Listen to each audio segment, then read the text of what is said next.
안녕하세요. 오늘도 우리네 구비진 인생사 사연방을 찾아주신 여러분, 진심으로 환영합니다. 오늘 들려드릴 이야기는 15년이라는 긴 세월을 시댁을 위해 헌신하며 살아온 한 여성의 고백입니다. 하지만 그 헌신이 어떻게 배신으로 돌아왔는지, 그리고 그 절망 속에서 어떻게 스스로를 지켜냈는지 지금 시작합니다. 제 이름은 혜란입니다. 올해로 55이죠. 저에게 지난 15년은 집안 별채라는 좁은 세상에 갇혀 지낸 세월이었습니다. 뇌졸중으로 쓰러지신 시아버님이 그곳에 누워 계셨기 때문입니다. 시도 때도 없는 가래소리와 하루에도 몇 번씩 갈아들여야 하는 기저귀, 온 집안에 배어있는 소독약 냄새가 제 삶의 전부였습니다. 처음엔 힘들었지만 제 곁에는 늘 든든한 남편 상철 씨가 있었습니다. 상철 씨는 초등학교 선생님이었습니다. 동네에서는 법 없이도 살 사람, 제자들을 자식처럼 아끼는 참 스승으로 유명했죠. 특히 병든 아버지를 모시는 아내를 끔찍히 아끼는 효자로 소문이 자자했습니다. 남들이 제 칭찬을 하면 남편은 늘 제 손을 잡으며 말했습니다. 아니야, 내가 혜란이 너 덕분에 사람 구실을 하고 사는 거지. 네가 고생이 너무 많다. 조금만 참아. 내가 나중에 꼭 보상해 줄게. 그 다정한 말 한마디면 퉁퉁 부은 제 다리의 통증도, 기저귀를 빨며 트기 시작한 제 손가락의 고통도 다 잊히는 줄 알았습니다. 참 바보 같았죠. 저는 남편이 학교일로 늦는 날에도 고생하는 남편을 위해 보약 한 첩 더 다려놓는 그런 사람이었습니다. 그런데 1년 전부터 남편의 행동이 조금씩 달라지기 시작했습니다. 갑자기 등산복을 사 모으더니 주말마다 방과후 숲 체험 프로그램이 생겼다며 집을 비웠습니다. 처음엔 교육 열정이 대단하구나 싶어 도시락까지 싸주었습니다.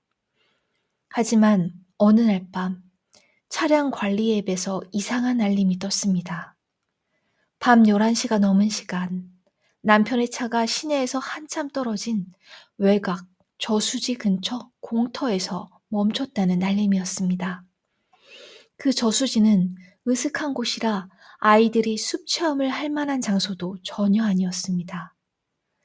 이상한 느낌이 들었지만 전 그래도 남편을 전혀 의심하지 않았습니다.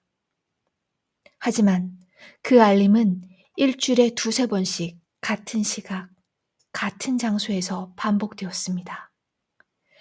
결국 저는 남편이 잠든 사이 블랙박스 메모리 카드를 확인했습니다. 그리고 그 안에서 낯설고 소름 끼치는 진실을 마주하게 되었습니다.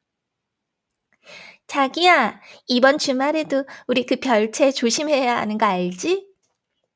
낯선 여자의 웃음 섞인 목소리에 이어 남자의 목소리가 들렸습니다. 걱정 마. 혜란이 그 사람은 아버님 수발 드느라 별채에만 박혀 있어서 꿈에도 몰라. 그 사람은 그냥 기저귀나 빨고 있으면 되는 사람이야. 15년간 믿어온 남편의 목소리였습니다. 제 심장이 바닥으로 떨어지는 기분이었습니다. 블랙박스 영상 속 낯선 여자 목소리의 주인은 남편 학교 행정실 직원인 김민주 씨였습니다. 더욱 기가 막힌 것은 미래장소였습니다. 오빠, 어제는 진짜 아찔했어. 아버님 계신 별채에서 하다니. 우리 목소리 들렸으면 어떡해? 여자의 말에 남편은 낄낄거렸습니다. 에이, 아버님 말도 못하시고 혜란이는 귀가 어두워서 절대 몰라. 거기가 제일 안전하다니까. 시아버님이 숨죽여 누워 계신 그 공간을 밀회 장소로 이용했다는 사실에 온몸의 피가 거꾸로 솟았습니다. 하지만 저는 입술을 깨물며 참았습니다. 다음 날 아침, 평소처럼 출근하는 남편을 보며 저는 다짐했습니다. 네가 말한 그 고생의 대가, 이제부터 내가 하나하나 돌려줄게. 저는 창고에서 15년치 간병일지를 꺼냈습니다. 이제 참고 견디는 해란이가 아닌 제 인생을 지키기 위한 본격적인 싸움의 시작이었습니다. 그날 이후 제 일상은 겉으로는 평온해 보였지만 속은 새까맣게 타들어가는 지옥이나 다름없었습니다. 15년 동안 제가 지켜온 이 가정이, 그리고 믿어온 남편의 가면이 이토록 추악했다는 사실을 매일 아침 마주하는 것은 죽기보다 힘든 일이었습니다. 하지만 저는 무너지지 않았습니다. 별채에 누워 계신 시아버님의 마른 손을 닦아드리며 저는 매일같이 다짐했습니다. 이 노인의 마지막을 지켜온 제 정성이 결코 헛되게 하지 않겠다고. 그리고 저들이 마음 편히 웃게 하지 않겠다고. 저는 남편의 동선을 더욱 면밀히 기록하기 시작했습니다. 차량 관리 앱의 알림이 울릴 때마다 그 장소가 어디인지, 그곳에서 얼마나 머물다 오는지 꼼꼼히 적어 내려갔죠.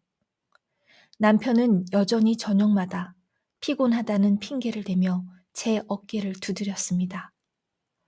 혜란아, 오늘도 학교일이 산더미였어. 민주 씨라고 행정실 직원이 있는데 그 친구가 아직 서툴러서 내가 하나부터 열까지 다 봐줘야 하거든. 네가 좀 이해해줘. 그 이름, 민주 씨라는 세 글자가 남편의 입에서 나올 때마다 제 가슴은 난도질 당하는 기분이었습니다. 어느 토요일 오후였습니다. 남편은 또다시 숲 체험 교육이 있다며 정성껏 차려입고 집을 나섰습니다. 저는 시아버님 곁을 잠시 봐줄 간병 도우미를 부르고 모자를 눌러 쓴 채 남편의 뒤를 쫓았습니다. 남편이 도착한 곳은 앱에서 수시로 확인했던 그 외곽 저수지였습니다. 차를 멀찌감치 세워두고 숲속 사이로 숨어 지켜보니 조수석에서 한 젊은 여자가 내리더군요. 화사한 원피스를 입고 밝게 웃는 그 여자는 남편의 팔짱을 자연스럽게 끼웠습니다. 남편은 제게 오랫동안 보여주지 않던 다정한 미소를 짓고 있었습니다.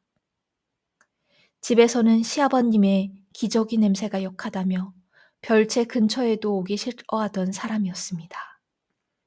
제가 다리가 아파 파스라도 좀 붙여달라고 하면 네가 알아서 좀 해라. 나도 밖에서 시달리다 오면 힘들어. 라며 짜증을 내던 사람이었습니다. 그런 남편이 그 여자 앞에서는 생전 보지 못한 세심한 매너를 보이며 차 문을 열어주고 여자의 가방까지 대신 들어주고 있었습니다. 그 광경을 목격한 순간 제 눈앞이 캄캄해졌습니다. 15년의 세월이 단 한순간에 부정당하는 그 참혹함을 어떻게 말로 다 표현할 수 있을까요? 저는 차 안에서 떨리는 손을 꽉 쥐며 그들의 모습을 카메라에 담았습니다. 증거가 필요했으니까요. 두 사람은 저수지 근처 산책로를 다정하게 걷더니 이내 인근의 한식당으로 들어갔습니다. 그곳은 꽤 비싼 한정식 집이었죠. 제가 옷 한 벌 안 사고 버틴 돈들이 아마도 저들의 입으로 들어가고 있을 거라는 생각에 눈물이 왈칵 쏟아졌습니다. 하지만 더 놀라운 사실은 그 이후에 밝혀졌습니다. 저는 남편의 서재를 정리하는 척하며 그의 통장 내역과 영수증들을 뒤지기 시작했습니다.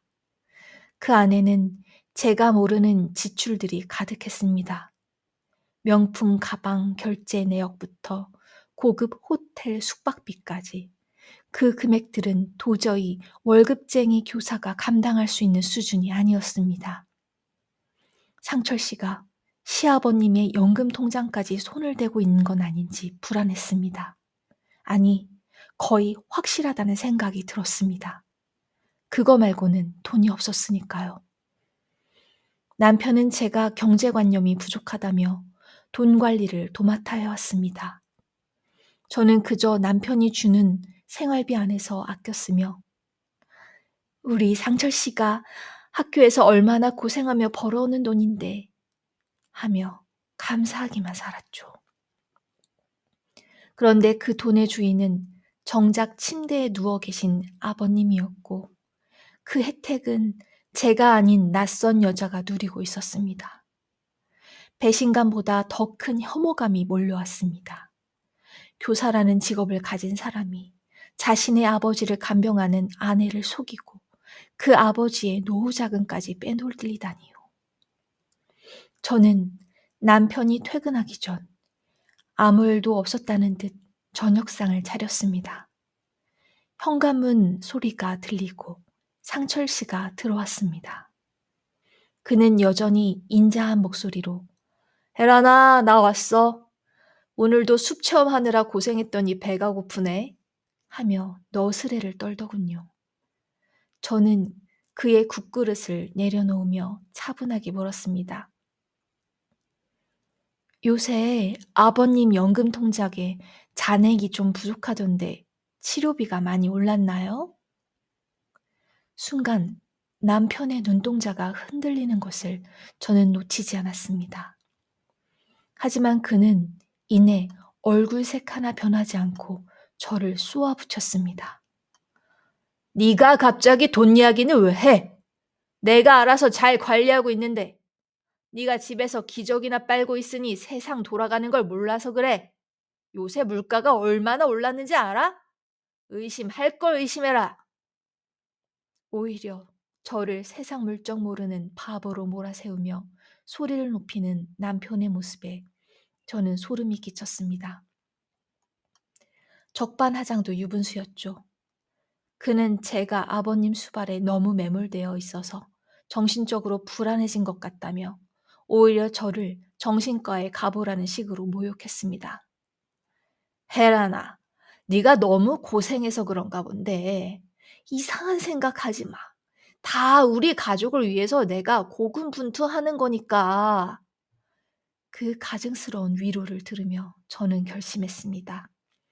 이제 더 이상 말로 해결할 단계는 지났다는 것을요. 저는 그날 밤 남편이 잠든 사이 그가 숨겨둔 또 다른 비밀 장부를 찾아내기 위해 다시 한번 어둠 속으로 움직였습니다. 남편 상철 씨의 뻔뻔한 태도를 본 그날 밤, 저는 도저히 잠을 이룰 수 없었습니다. 거실에서 들려오는 남편의 코 고는 소리가 마치 제 가슴을 짓밟는 소리처럼 들렸죠. 저는 조용히 일어나 남편의 서재로 향했습니다. 책상 깊숙한 곳, 잠겨있던 서랍을 억지로 열자 그 안에서 여러 권의 통장이 쏟아져 나왔습니다. 제 명의도 남편 명의도 아닌 바로 별채에 누워 계신 시아버님의 이름으로 된 통장들이었습니다. 내역을 확인한 저는 그만 자리에 주저앉고 말았습니다. 아버님의 평생 퇴직금과 매달 꼬박꼬박 들어오던 연금이 거의 바닥을 드러내고 있었습니다. 그런데 그 출처가 기가 막혔습니다. 명품 가방, 오피스텔 월세, 심지어는 유럽 여행 예약이라는 항목으로 수백만 원씩 빠져나가고 있었던 것입니다. 제가 시아버님 간병에 시달리던 시간에 남편은 아버님의 노후 자금을 그 여자의 월세를 내주고 사치품을 사주는 데 쏟아붓고 있었습니다. 배신감에 눈물이 앞을 가렸지만 저는 입술을 깨물며 휴대폰을 꺼내 그 내역들을 하나하나 사진으로 찍었습니다. 이 기록들이 나중에 저를 지켜줄 유일한 무기가 될 것임을 알았기 때문입니다. 그런데 다음날 아침 예상치 못한 일이 벌어졌습니다. 평소처럼 시아버님의 아침 식사를 준비해 별채로 가려는데 남편이 제 앞을 막아서더군요. 그는 차갑고 살기등등한 눈으로 저를 내려다보며 차가운 말을 내뱉었습니다. 혜란아, 너 요새 제정신 아니지? 어제 내 서랍 뒤진 거 다 알아?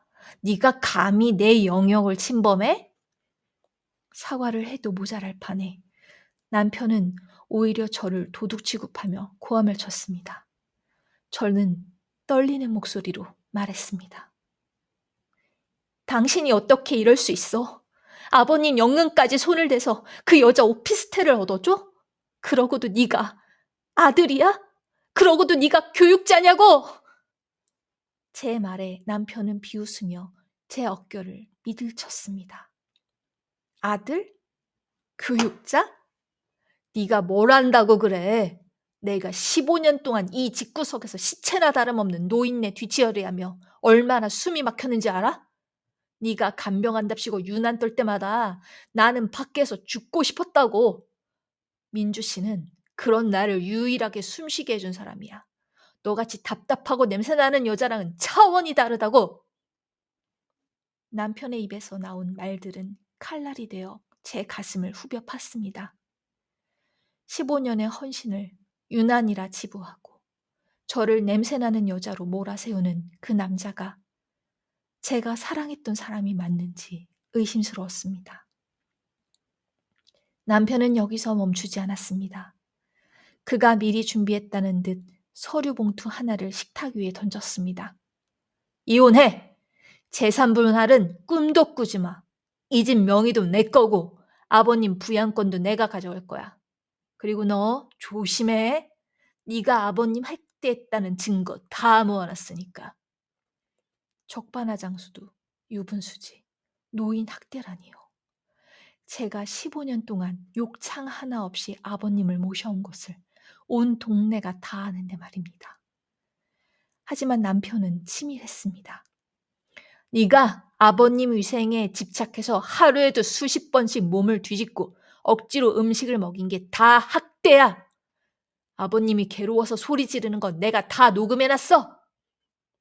남편이 말하는 소리는 아버님이 가래 때문에 고통스러워 하실 때 제가 등을 두드려 드리며 냈던 소리들이었습니다. 그것을 악의적으로 편집해 학대의 증거로 만들었다는 사실에 소름이 끼쳤습니다.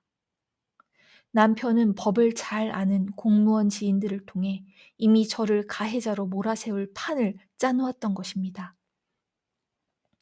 그날 오후 정말로 경찰과 사회복지사가 집으로 들이닥쳤습니다. 남편이 노인 학대 의심으로 신고를 한 것이죠. 김민주라는 그 여자는 참고인으로 동행해 오혜란 씨가 평소 시아버님께 고함을 지르고 강박적으로 청교를 강요하는 것을 보았다며 거짓으로 진술을 늘어놓았습니다. 남편이 동료 교사들까지 가세해 상철 선생님은 효자로 유명한데 아내분이 정서적으로 불안정해 보여 걱정이었습니다. 는 탄원서를 제출했더군요. 순식간에 저는 15년 차 효부에서 시아버니를 괴롭히는 미친 여자가 되어 있었습니다. 남편은 제가 별채에 들어가지 못하도록 접근 금지 가처분 신청까지 내겠다고 협박했습니다. 서운해하지 마, 혜란아. 네가 자초한 일이야. 조용히 몸만 나가면 학대 고소는 취하해 줄게. 어때? 너한테 주는 마지막 배려야. 텅 빈 거실에 홀로 남겨진 저는 차가운 바닥에 주저앉아 오열했습니다. 시아버님의 연금을 가로채고 불륜을 저지른 남편이 오히려 승리자가 되어 저를 비웃고 있었습니다. 하지만 그때 제 시야에 들어온 것이 있었습니다. 바로 제가 매일 아침 아버님 식단을 기록하고 건강 상태를 적어두던 해진 일기장이었습니다. 남편은 그저 종이 뭉치라고 무시했던 그 15년의 기록들.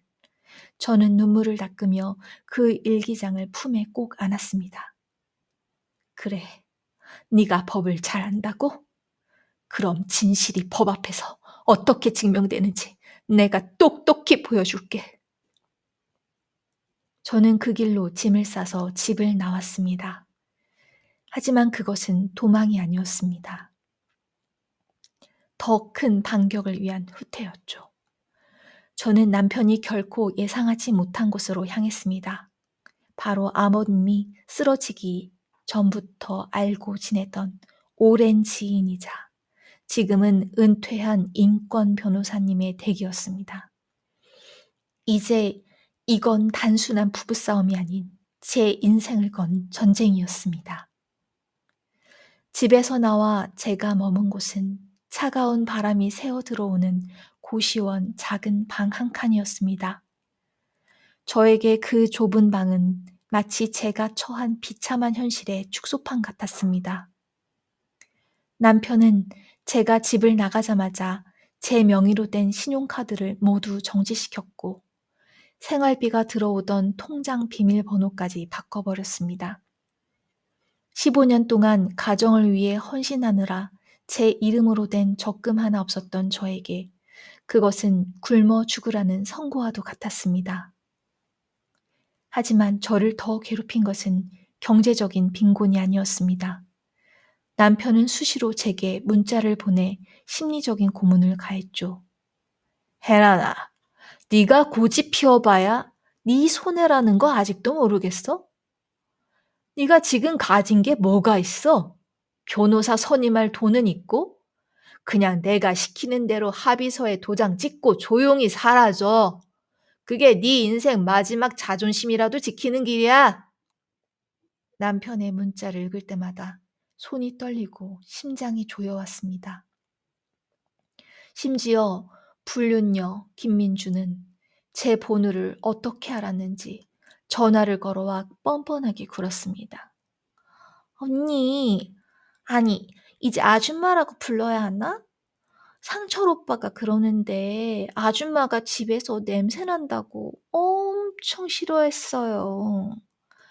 별채에서 시아버지 기저귀나 빨면서 사니까 본인이 무슨 대단한 성녀라도 된 줄 아나 본데 오빠한테 아줌마는 그냥 식모 그 이상도 이하도 아니었다고요. 이제 그만 미련 버리고 새 인생 찾으세요. 그 여자의 조롱 섞인 목소리에 저는 휴대폰을 던져버리고 싶었습니다. 하지만 제가 무너지면 저를 믿고 15년을 의지해온 시아버님은 어떻게 되겠습니까? 상철 씨는 이미 아버님을 요양원으로 보내버리려 준비 중이란 소문이 들려왔습니다. 아버님이 쓰러지시기 전 아끼시던 그 집을 팔아 새 여자와 새 살림을 차릴 궁리를 하고 있었던 것이죠. 아버님의 연금은 물론이고 아버님이 평생 일구어 놓으신 재산까지 그 여자의 사치에 들어갈 생각을 하니 도저히 참을 수가 없었습니다. 저는 눈물을 닦고 변호사님께 빌려온 노트북을 켰습니다. 그리고 제가 집에서 가지고 나온 15년치의 간병 일지를 한 장씩 넘기며 정리하기 시작했습니다. 그 안에는 단순히 아버님의 건강 상태만 적힌 것이 아니었습니다. 남편이 며칠 밤을 외박했는지, 학교 행사가 있다며 거짓말을 하고 늦게 들어온 날은 언제인지, 그리고 제가 아버님 병원비가 부족하다고 했을 때 남편이 어떤 폭언을 퍼부었는지까지 아주 상세히 기록되어 있었습니다. 인천 땡땡년 땡땡월 땡땡일 상철 씨가 세미나에 간다며 사흘간 집을 비웠다. 아버님이 고열로 혼자 응급실에 모시고 가는데 남편은 전화를 받지 않았다. 나중에 알고 보니 그날은 민주리의 생일이었다는 것도 추가로 적어 놓았습니다. 일기장의 한 구절 한 구절이 남편의 유기방임과 불륜의 증거가 되고 있었습니다. 특히 제가 찍어둔 아버님 연금 통장의 내역과 일기장의 기록을 대조해 보니 남편이 아버님의 돈을 빼돌린 날짜와 김민주라는 여자에게 명품 선물을 하거나 여행을 간 날짜가 정확히 일치했습니다.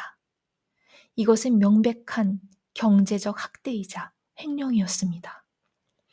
저를 노인 학대범으로 몰았던 남편의 주장이 얼마나 터무니없는 것인지 증명할 수 있는 결정적인 단서들이 쏟아져 나왔습니다.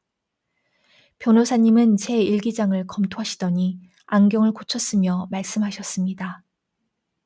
혜란 씨, 이 일기장이 우리에게는 가장 강력한 칼날이 될 것입니다. 15년이라는 시간의 무게는 그 어떤 화려한 변호사의 말보다 힘이 세거든요. 남편분이 법을 잘 안다고 자신만만해 하셨죠? 그 오만함이 본인을 무너뜨리는 함정이 될 겁니다. 저는 변호사님의 도움을 받아 남편의 접근 금지 가처분 신청에 대한 이의 제기를 준비함과 동시에 남편의 불륜과 시아버님 재산 탈취에 대한 반소 준비에 착수했습니다.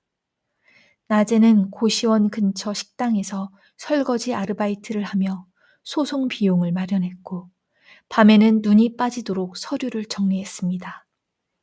그러던 어느 날 남편이 학교 홈페이지에 올린 이달의 참스승 인터뷰 기사를 보게 되었습니다.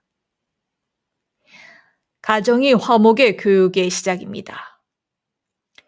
저는 아픈 아버님을 모시며 가족의 소중함을 매일 깨달았습니다. 라는 그의 멘트 아래에는 수많은 학부모의 찬양 댓글이 달려 있었습니다.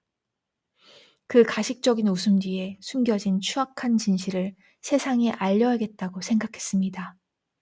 저는 남편에게 마지막으로 경고의 메시지를 보냈습니다.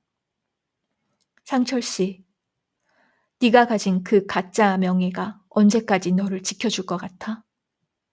네가 아버님 돈으로 김민주란 여자랑 즐겼던 그 시간들 내가 하나도 빠짐없이 다 기록해놨어. 이제 법정에서 누가 진짜 죄인인지 가려보자고. 남편은 곧바로 답장을 보내왔습니다. 네가 미쳤구나? 어디 해볼 테면 해봐. 증거도 없는 일기장 나부랭이로 교사인 나를 이길 수 있을 것 같아? 네가 날 건드리면 네 인생뿐만 아니라 네 친정 식구들까지 가만 안 둘 줄 알아. 협박 섞인 그의 메시지에도 저는 더 이상 두렵지 않았습니다. 이미 저는 잃을 것이 없는 사람이었고 오직 진실을 밝히겠다는 일념 하나로 무장되어 있었으니까요. 남편은 제가 가진 무기의 실체를 전혀 모른 채 여전히 민주라는 여자와 승리의 샴페인을 터뜨리고 있었죠. 하지만 저는 알고 있었습니다. 제가 15년 동안 눈물로 써내려간 그 일기장들이 저들의 부도덕한 성벽을 한순간에 무너뜨릴 거대한 파도가 되어 돌아올 것임을 말입니다. 저는 차가운 고시원 방에서 아버님의 사진을 가슴에 품고 다짐했습니다. 아버님, 조금만 기다리세요. 제가 다시 모시러 갈게요. 우리 집으로요. 드디어 가정법원 조정실에서 남편과 마주하게 되었습니다. 그는 제자들 앞에서도 입지 않을 법한 가장 단정하고 고급스러운 정장을 입고 앉아있더군요. 그 옆에는 김민주가 소개해준 이 바닥에서 승률 높기로 유명하다는 중견 변호사가 거만한 표정으로 서류를 뒤적이고 있었습니다. 제가 선임한 은퇴 변호사님의 낡은 가방과는 너무나 대조적인 모습이었죠. 조정관이 들어오자 남편은 기다렸다는 듯 세상에서 가장 슬픈 표정을 지어 보이며 입을 열었습니다. 조정관님, 저는 평생을 교단에서 아이들을 가르치며 도덕을 최우선으로 살아온 사람입니다. 그런 제가 오죽하면 20년을 함께한 아내를 노인학대로 신고했겠습니까? 제 아내 혜란이는 시아버님 간병에 너무 집착한 나머지 정상적인 사고를 잃었습니다. 아버님 몸에 조금이라도 먼지가 묻으면 소리를 지르고 밤새도록 아버님을 깨워 닦아내는 등 강박적인 행동을 일삼았습니다. 그 모습을 옆에서 지켜보는 저의 고통은 말로 다 할 수 없었습니다. 그의 변호사는 한술 더 떠서 제가 아버님께 억지로 미움을 먹이는 모습이라며 교묘하게 편집된 사진과 음성 파일을 제출했습니다. 아버님이 사례가 들려 기침하시는 소리를 제가 고함을 지르는 것처럼 포장했더군요. 이뿐만이 아닙니다. 피고 오해란 씨는 원고 박창설 씨가 학교 업무로 바쁜 와중에도 끊임없이 의심하고 미행하며 공포심을 유발했습니다. 이는 명백한 스토킹이자 의부증 증세입니다. 이런 상태의 아내에게 아버님의 간병과 재산 관리를 맡길 수 없다는 것이 저희의 입장입니다. 그들의 일방적인 공격이 쏟아지는 동안 저는 눈을 감고 별채에서 아버님과 보냈던 수많은 밤을 떠올렸습니다. 아버님이 제 손을 잡으며 말없이 고마움을 전하시던 그 따뜻한 온기. 저는 천천히 눈을 뜨고 가방에서 15권의 빛바랜 일기장을 꺼내 책상 위에 올려놓았습니다. 조정실 안의 시선이 그 두툼한 종이 뭉치로 쏠렸습니다. 조정관님, 남편은 거의 15년을 강박과 의심으로 정의했습니다. 하지만 여기 이 기록들은 제가 아버님과 함께 사투를 벌였던 삶의 기록입니다. 저는 일기장 한 권을 펼쳐 날짜를 읽기 시작했습니다. 땡땡년 5월 14일. 아버님 욕창 방지를 위해 2시간마다 몸을 뒤집어 드림. 남편은 학교 교장 선생님과의 저녁 식사라며 새벽 2시에 귀가함. 술 냄새가 진동하여 아버님 방 근처에 오지 말아달라고 부탁함. 저는 이어서 남편이 김민주와 여행을 갔던 날의 기록을 찾아 읽었습니다. 땡땡년 8월 10일. 아버님 폐렴 초기 증상으로 응급실행. 상철 씨는 강원도 교육 연수 중이라며 전화를 꺼둠. 병원비 150만 원이 급히 필요했으나 아버님 연금카드가 상철 씨에게 있어 지인에게 돈을 빌려 결제함. 제 낭독이 이어질수록 남편 상철 씨의 얼굴은 서서히 흑빛으로 변해갔습니다. 하지만 반전은 이제 시작이었습니다. 저는 일기장 사이에 끼워두었던 아버님의 연금 통장 사본과 카드 사용 내역서를 조정관에게 제출했습니다. 남편은 아버님의 병원비를 결제할 돈이 없다며 저에게 지인들에게 돈을 빌리게 했습니다. 그런데 보십시오. 아버님의 연금이 입금된 바로 그날 같은 시간대에 서울의 한 명품 매장에서 400만 원이 결제되었습니다. 결제 장소는 김민주의 오피스텔 바로 근처였고 그날 박상철은 저에게 학교 야간 자율학습 감독이라며 거짓말을 했습니다. 남편의 변호사가 당황하며 그것은 원고의 개인적인 소비일 뿐이며 입증된 바 없습니다. 라고 말을 끊으려 했지만 조정관은 손을 들어 제지를 하더군요. 저는 남편을 똑바로 응시하며 말을 이었습니다. 박상철이 말한 그 강박적인 위생관리 덕분에 아버님은 15년 동안 그 흔한 감기 한 번 안 걸리고 욕창 하나 없이 견디셨습니다. 그런데 박상철은 그 시간 동안 아버님의 생명줄인 연금을 빼돌려 불륜녀의 비위를 맞췄습니다. 과연 박상철은 법 앞에서 그리고 자신의 제자들 앞에서 떳떳할 수 있을까요? 남편은 부들부들 떨며 책상을 내리쳤습니다. 이 여자가 지금 소설을 쓰는 겁니다. 그 통장은 제가 아버님 노후를 위해 따로 관리하던 거고 명품 결제는 그건 학교 행사 선물로 산 겁니다. 그의 뻔뻔한 변명에 조정실 안의 공기는 싸늘하게 식었습니다. 조정관은 남편이 제출한 편집된 녹음 파일과 제가 제출한 15년치의 일기장을 번갈아 보더니 깊은 한숨을 내쉬었습니다. 원고 박상철이 제출한 증거보다 피고가 제출한 이 일기장의 내용이 훨씬 더 구체적이고 일관성이 있군요. 특히 금융거래 내역과 일기장의 기록이 정확히 일치합니다. 이에 대해 추가적인 소명이 필요할 것 같습니다. 조정관의 말에 남편은 당황한 기색을 감추지 못했습니다. 그 순간 조정실 문 밖에서 소란스러운 소리가 들려왔습니다. 남편이 그토록 감추려 했던 진실의 또 다른 조각이 도착한 것이었죠. 저는 알고 있었습니다.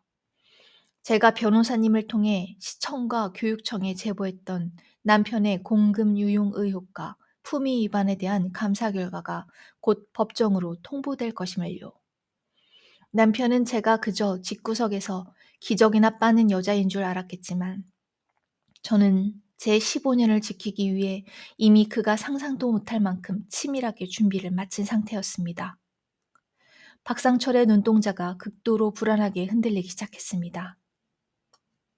조정실의 공기가 얼어붙은 듯 차갑게 식어갈 무렵 법원 직원이 급히 들어와 조정관에게 서류 한 뭉치를 전달했습니다. 그것은 제가 소송 전 미리 교육청 감사실에 제보했던 남편의 비위 사실에 대한 중간 조사 결과 보고서였습니다. 조정관은 서류를 한 장 한 장 넘기더니 믿을 수 없다는 듯 안경을 고쳐 쓰고 남편을 쳐다보았습니다. 원고 박상철 씨, 교육청에서 보내온 감사 결과가 아주 충격적이군요. 학교 방과후 수업 운영비를 개인적인 용도로 유용한 정황이 포착되었고, 특히 학교 행정실 직원인 김민주와의 부적절한 관계가 공직자로서의 품위를 심각하게 훼손했다고 판단하여 현재 파면을 검토 중이라는 내용입니다. 이에 대해 하실 말씀 있습니까? 조정관의 말이 끝나기도 전에 남편은 자리에서 벌떡 일어났습니다. 그게 무슨 소리입니까? 그럴 리가 없습니다. 누군가 저를 음해하려고 가짜 제보를 한 겁니다. 조정관님, 저는 20년을 넘게 교단을 지킨 사람입니다. 어떻게 저한테 이런 일이 생깁니까? 남편의 목소리는 파르르 떨리고 있었습니다. 그가 그토록 목숨처럼 아끼던 참 스승이라는 가짜 가면이 세상 사람을 앞에서 갈갈이 찢겨나가는 순간이었죠. 저는 그 모습을 차분하게 지켜보며 말했습니다. 박상철, 이건 음해가 아니라 네가 저지른 일들에 대한 정당한 대가야. 그때였습니다. 조정실 밖에서 대기하고 있던 김민주가 갑자기 문을 열고 들어왔습니다. 원래는 박상철에게 유리한 증언을 해주기로 했던 그녀였지만 본인의 파면 위기 앞에서는 사랑도 의리도 다 사치였나 봅니다. 김민주는 조정관 앞에 서서 울먹이며 전혀 예상치 못한 말을 내뱉었습니다. 조정관님, 저도 할 말이 있습니다. 사실 모든 것은 박상철 선생님이 시킨 일이었습니다. 저는 그저 행정실 하급 직원으로서 선배 교사인 박상철 선생님의 지시를 거절할 수 없었습니다. 오피스텔 월세도 선생님이 강제로 내주겠다고 한 것이고 공급 유용도 저는 선생님이 하라는 대로 서류만 정리했을 뿐입니다. 저는 선생님이 시아버님을 학대하는 아내 때문에 너무 힘들다고 하길래 그저 위로해드린 것뿐이에요. 김민주의 배신에 남편 상철 씨는 넋이 나간 표정으로 그녀를 바라보았습니다. 민주 씨, 지금 무슨 소리를 하는 거야? 우리가 같이 계획한 일이잖아. 네가 그 가방 갖고 싶다고 해서 내가 어떻게 돈을 마련했는데.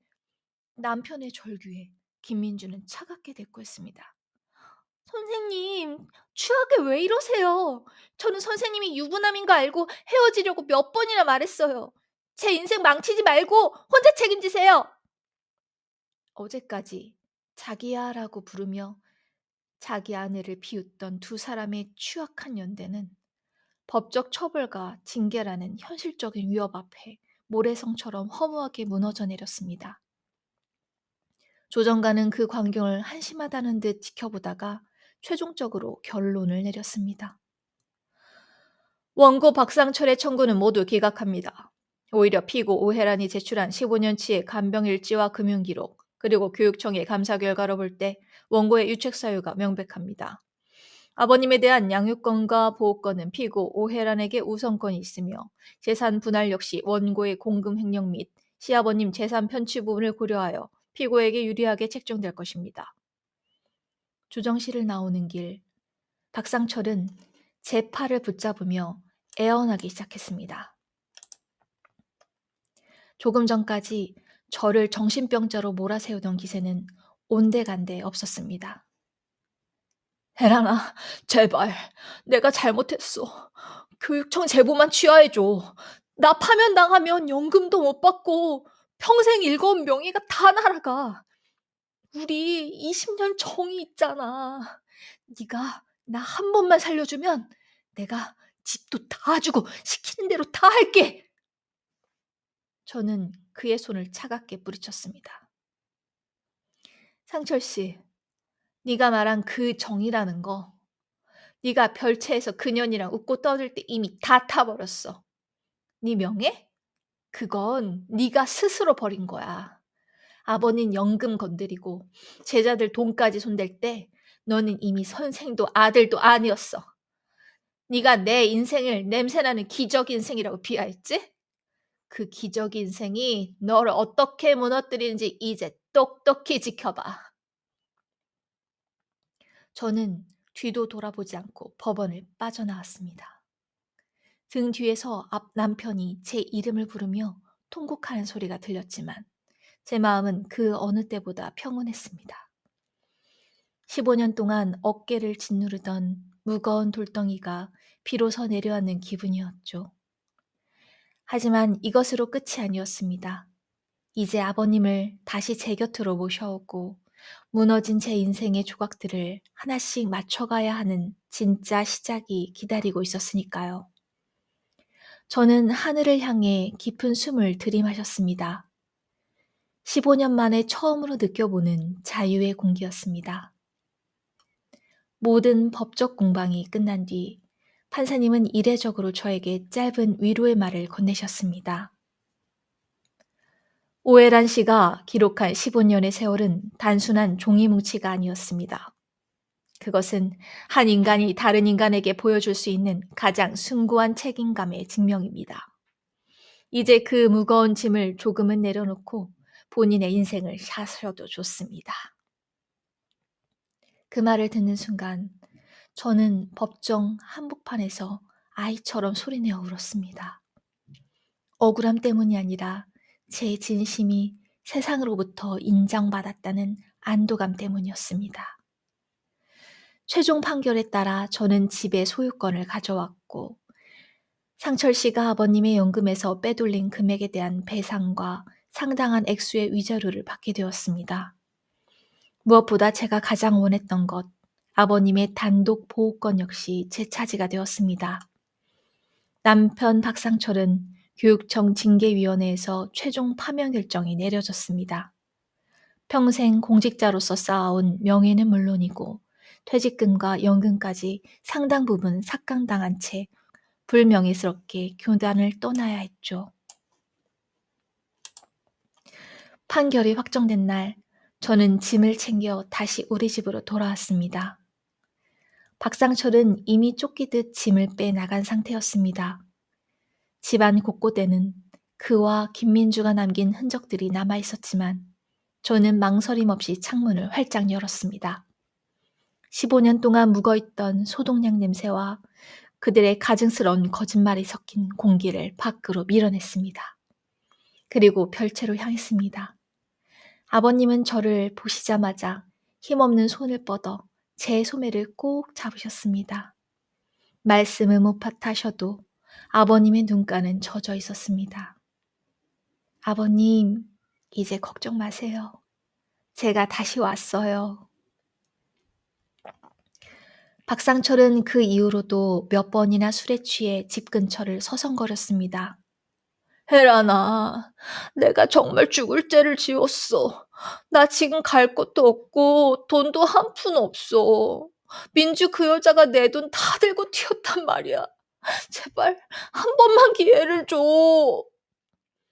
담벼락 너머로 들려오는 그의 비굴한 목소리에 저는 대꾸조차 하지 않았습니다. 본인이 잘 나갈 때는 저를 냄새나는 식모 취급하더니 이제 와서 의지할 곳이 없으니 정을 찾는 그 모습이 가련하기보다는 그저 징그럽게 느껴질 뿐이었습니다. 그는 결국 시골의 어느 공사장 인부로 전전하며 살아가고 있다는 소식을 끝으로 제 인생에서 영원히 퇴장했습니다. 지금 저는 다시 아버님과 평온한 일상을 보내고 있습니다. 하지만 예전처럼 저를 옥죄던 희생은 아닙니다. 박상철에게 받은 위자료와 분할받은 재산으로 아버님을 위한 전문 간병인을 고용했고 저는 낮 시간에 작은 꽃집을 운영하기 시작했습니다. 15년 동안 기저귀를 빨던 제 거친 손은 이제 향기로운 꽃들을 만지며 치유받고 있습니다. 저녁이면 아버님 곁에 앉아 꽃향기를 전해드리며 하루의 이야기를 들려드립니다. 아버님은 그 어느 때보다 편안한 얼굴로 제 이야기를 들어주시죠.